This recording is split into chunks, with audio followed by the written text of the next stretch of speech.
आप देख रहे हैं मिरर मीडिया। मैं हूं आपके साथ चंद्र सिंह। स्वागत है आपका खबर अब तक में। चलिए रुक करते हैं आज की सुर्खियों पर। ईद से पहले जामताड़ा में बाजार हुआ गुलजार, खरीदारियों के लिए उमड़ी भीड़।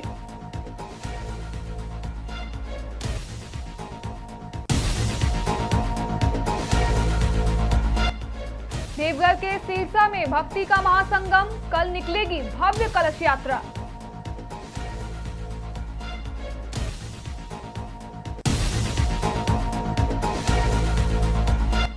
बोकारो में कोयले का काला खेल बेनकाब, अवैध माइंस ध्वस्त।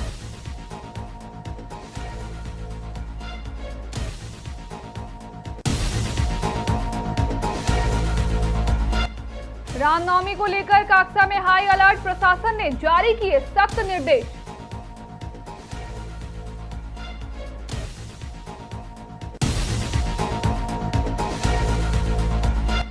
चिरकुंडा नगर परिषद में स्वागत के बीच तकरार, कैबिन विवाद के बाद उपाध्यक्ष ने संभाला पद।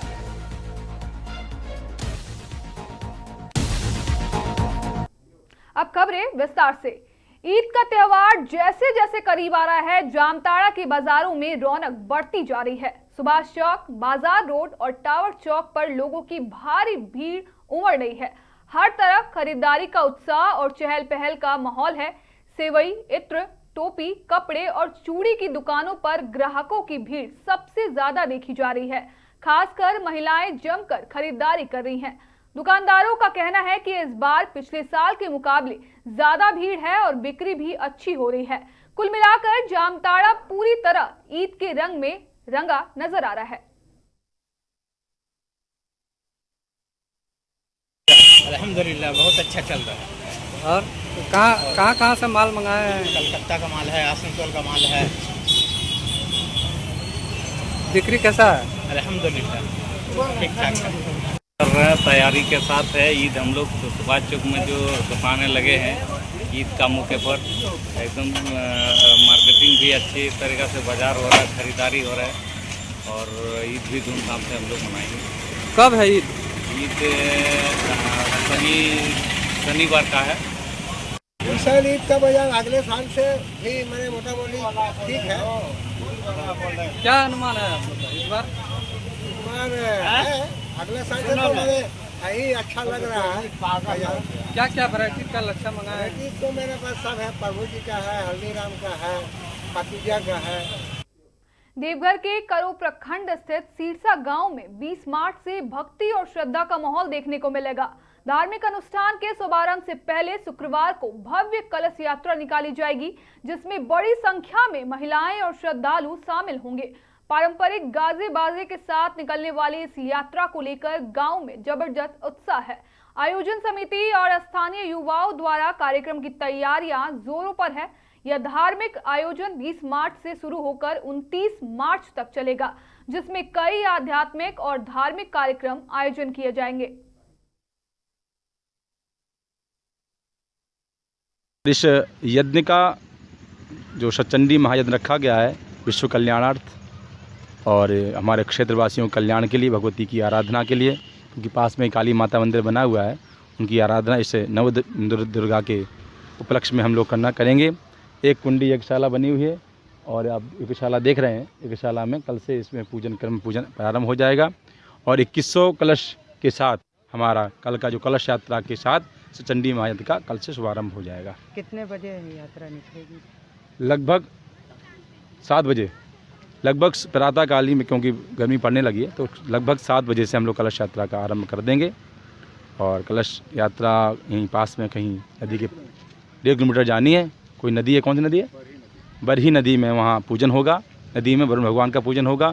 सप्त नदियों का पूजन के साथ वहाँ बलिदान के साथ हम लोग आएंगे और फिर कलशों का रखा जाएगा और कल से ही फिर मंडप प्रवेश होने के साथ कल से इस सचंडी महायज्ञ का प्रारंभ। बोकारो जिले के बेरमो कोल्याञ्चल में कोयले के अवैध कारोबार का बड़ा खुलासा हुआ है। पिटवार थाना क्षेत्र के चलकारी बस्ती स्थित जोड़िया में सीसीएल की अधिग्रहित जमीन पर अवैध माइंस बनाकर कोयला उत्खनन और भंडारण किया जा रहा था। गुप्त सूचना पर एसपी हरविंदर सिंह के निर्देश पर पुलिस और सीसीएल सुरक्षा टीम ने संयुक्त छापेमारी की। कार्रवाई में भारी मात्रा में अवैध कोयला बरामद किया गया है और सुरंगों को डोजर से ध्वस्त कर दिया गया है। इस कार्रवाई से कोयला तस्करों में हड़कंप मच गई है। पुलिस ने मामला दर्ज कर पूरे नेटवर्क की जांच शुरू कर दी है। बता दें कि जिले के नावाडीह थाना क्षेत्र के पिलपिलो कंजकीरों में अवैध कोयले की तस्करी की जा रही है। बेरमो में शीशे का और का बहुत ही बड़ा माइन क्षेत्र है, तो बहुत सारे ट्रक्स वहाँ से जाते रहते हैं। बहुत सारे लोग जो उसमें चाहते हैं कि उनको कुछ रंगदारी के फॉर्म में हिस्सा मिले, वो इस तरह की खबर बनाते रहते हैं कि अवैध कोयला चल रहा है। मगर हाँ, कुछ जगहों पे जैसे जैसे सूचना मिलती रहती है, पुलिस लगातार उस पर कार्रवाई भी करती रहती है। जैसा कि आज चलकरी में जो है सूचना प्राप्त होने पे कार्रवाई हो रही है, एफआईआर भी दर्ज हो रही है। और उसमें आगामी रामनवमी को लेकर काक्सा पुलिस स्टेशन में प्रशासनिक बैठक आयोजित की गई। बैठक में BDO Saurabh Gupta, SP MD Ali रेजा समेत कई प्रशासनिक अधिकारी और रामनवमी कमेटियों के सदस्य मौजूद रहे। बैठक में त्योहार को शांतिपूर्ण और सुरक्षित तरीके से मनाने पर जोर दिया गया। प्रशासन ने स्पष्ट किया है कि क्षेत्र में 4 जगहों से जुलूस निकाले जाएंगे और डीजे बजाने पर पूरी तरह प्रतिबंध रहेगा। साथ ही बच्चों के हाथ में किसी भी प्रकार की हथियार पर सख्ती बरतने के निर्देश दिए गए हैं। अधिकारियों ने यह भी अपील की है कि जुलूस में किसी तरह का राजनीतिक रंग ना हो और सभी नियमों का पालन किया जाए। আজকে গত আগামী 26 তারিখ রামনবমী আছে। আপনারা জানেন যে রামনবমী উদযাপন যাতে খুব শান্তি শৃঙ্খলভাবে হয়, এমনি নির্বাচন ঘোষণা হয়ে গেছে। এই নির্বাচন পরিস্থিতিতে যাতে এলাকার শান্তি শৃঙ্খলা বজায় থাকে এবং আমরা ভালোভাবে রামনবমী পালন করতে পারি, সেই নিয়ে আজকে একটি বৈঠক হলো। প্রস্তুতি নিয়ে যে কমিটিগুলো রয়েছে তারা সবাই উপস্থিত ছিল। 4টে যে শোভাযাত্রা হবে তাদের কমিটিগুলো উপস্থিত ছিল। অন্যান্য যারা পুজো করবেন তারাও সবাই উপস্থিত ছিল। সবার সাথে আজকে আলোচনা হলো এবং সবাইকে আমরা সরকারি নিয়ম নীতিগুলো সম্পর্কে বোঝালাম এবং তারাও কথা দিয়েছেন যে তারা সমস্ত নিয়ম নীতি মেনে শান্তি শৃঙ্খলা বজায় রেখে রামনবমী পালন করবেন। রামনবমী যে শোভাযাত্রা বেরোবে তার জন্যই থানাতে আজকে মিটিং ডেকেছিল। অঞ্চলের সবই পার্টির লোকরা এবং স্থানীয় কমিটিদের সবাইকে ডাকা হয়েছিল মিটিংয়ের ব্যাপারে জানাতে, কী রুল আর রেগুলেশন ব্যাপারে জানাবার জন্য। কি কি বিধিনিষেধ তারা পালন করবে? ওনারা বিধিনিষেধ কোনো অস্ত্র নিয়ে জুলুসে যাওয়া যাবে না এবং সাউন্ড সিস্টেমটাকে মেনটেন করা যাবে। সামনে ইলেকশন আছে, সেই ইলেকশনের গাইডলাইনটাকে ফলো করেই যেন। धनबाद के चिरकुंडा नगर परिषद में नवनिर्वाचित जनप्रतिनिधियों के स्वागत समारोह के बीच उस समय हल्का विवाद हो गया जब उपाध्यक्ष विजय यादव ने अपने कैबिन को लेकर नाराजगी जाहिर की। उन्होंने पुराने कैबिन में बदलाव पर आपत्ति जताते हुए पदभार ग्रहण करने से इनकार कर दिया। हालांकि अधिकारियों और अन्य जनप्रतिनिधियों के समझाने के बाद नेम प्लेट बदलकर मामला शांत कराया गया, जिसके बाद उन्होंने पदभार ग्रहण किया। इससे पहले अध्यक्ष सुनीता देवी समेत सभी पार्षदों का भव्य स्वागत किया गया। पदभार संभालते ही अध्यक्ष ने बड़ा ऐलान करते हुए हर सप्ताह जनता दरबार लगाने की बात कही। जैसे कि आज मैं अपने पद को यहाँ नगर पंचायत में आके अपना पद पर बैठी हूँ और पद ग्रहण की हूँ। इसके लिए तो 21 वार्ड के जनता का पहले आभार व्यक्त करूंगी, क्यों आज हुए मुझे यहाँ तक पहुँचाने का काम किया। उनका बहुत बड़ा आशीर्वाद रहा कि हम आज अध्यक्ष के रूप में नगर पंचायत में आए हैं।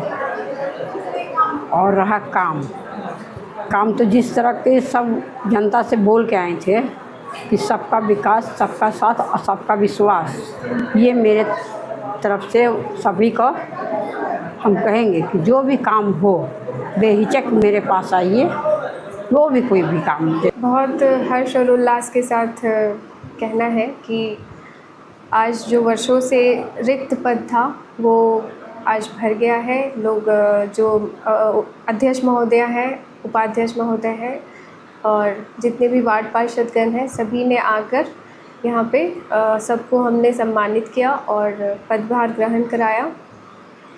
बहुत लंबी अवधि का इंतज़ार था और बहुत खुशी हो रहा है कि अब इतनी बड़ी टीम के साथ हम। जामुड़िया विधानसभा क्षेत्र के तपसी ग्राम पंचायत इलाके में तृणमूल कांग्रेस उम्मीदवार हरे राम सिंह के समर्थन में किए गए दीवार लेखन पर काली स्याही पोते जाने का मामला सामने आया है। इस घटना के बाद इलाके में राजनीतिक माहौल गर्मा गया है। तृणमूल कार्यकर्ताओं ने इसे विपक्ष की साजिश बताया है। वहीं पार्टी उम्मीदवारों ने आरोप लगाया कि माहौल खराब करने की कोशिश की जा रही है। दूसरी ओर बीजेपी उम्मीदवार डॉक्टर बिजन मुखर्जी ने पलटवार करते हुए इसे तृणमूल की अंदरूनी कला का नतीजा बताया। फिलहाल मामले को लेकर दोनों दलों के बीच आरोप प्रत्यारोप का दौर जारी है। আমাদের ভারতীয় জনতা পার্টির সমস্ত কর্মীরা এখন আপনার ভোট প্রচারের জন্য ব্যস্ত আছে। তো তাই আপনার তফসি অঞ্চলে তৃণমূলের কেউ কী করলো, কে দেয়াল মুছলো, এটা তাদের যে নিজের মধ্যে অন্তর্কলহ বা নিজেদের যে গোষ্ঠীদ্বন্দ্ব সেটা তারই প্রতিফলন। এখানে ভারতীয় জনতা পার্টির কোনো কর্মী কোনোরকমভাবে জড়িত নয় বা তাদের কোনোরকম কোনো ইচ্ছাও নেই যে আমরা এরকম কোনো কাজ করি। আর আপনাদের চ্যানেলের মাধ্যমে আমি এটুকু আপনাদেরকে বলতে পারি, আমার ভারতীয় জনতা পার্টির সমস্ত কর্মীগণ, সমস্ত সৈনিকগণ, সমস্ত মাতৃশক্তি তারা শুধু তাদের নিজেদের কাজের জন্য ব্যস্ত থাকে। অন্য পার্টি কী করলো বা তাদের কী হলো তাদের কোনোরকম কোনো ইন্টারেস্ট নেই। फिलहाल के लिए इतना ही। बाकी तमाम खबरों के लिए देखते रहें मिरर मीडिया।